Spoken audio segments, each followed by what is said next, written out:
चार दोस्त रवि, प्रिया, आलोक और माया महीनों से गोवा की अपनी यात्रा की योजना बना रहे थे।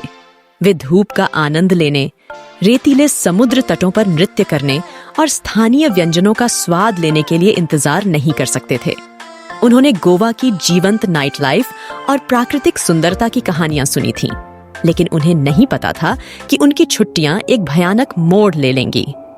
अपने आगमन पर उन्होंने गोवा के एक एकांत हिस्से में स्थित एक आकर्षक विला में जांच की। यह एक पुराना पुर्तगाली शैली का घर था जो आइवी लता से ढका हुआ था और घने जंगल से घिरा हुआ था। मालिक श्रीमती परेरा नाम की एक बुजुर्ग महिला ने उनका गर्मजोशी से स्वागत किया, लेकिन उन्हें रात में अजीब घटनाओं के बारे में चेतावनी दी। उसने घबराई हुई मुस्कान के साथ कहा, हमने अपने पिछले मेहमानों से कुछ डरावनी कहानियां सुनी हैं, लेकिन मुझे यकीन है कि तुम ठीक हो जाओगे। बस सुरक्षित रहें और बहुत देर तक बाहर न निकलें। दोस्तों ने कहानियों का श्रेय स्थानीय लोक कथाओं को देते हुए उसकी सावधानी का मजाक उड़ाया।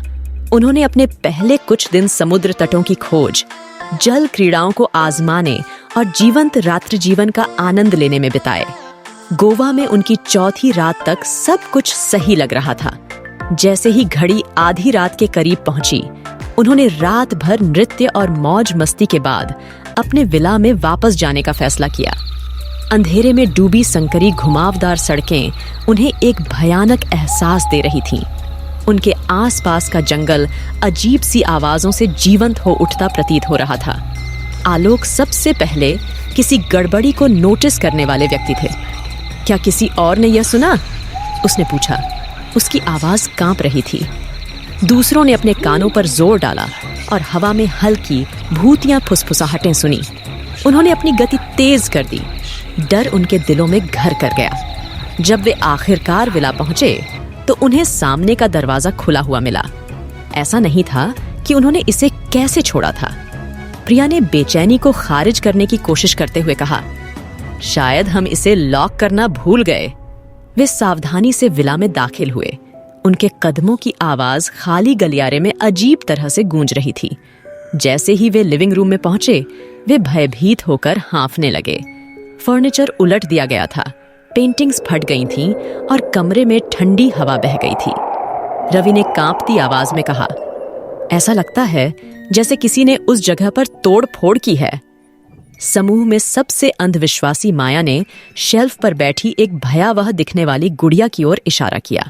जैसे ही वे आगे बढ़ रहे थे, इसकी कांच जैसी आंखें उनका पीछा कर रही थीं।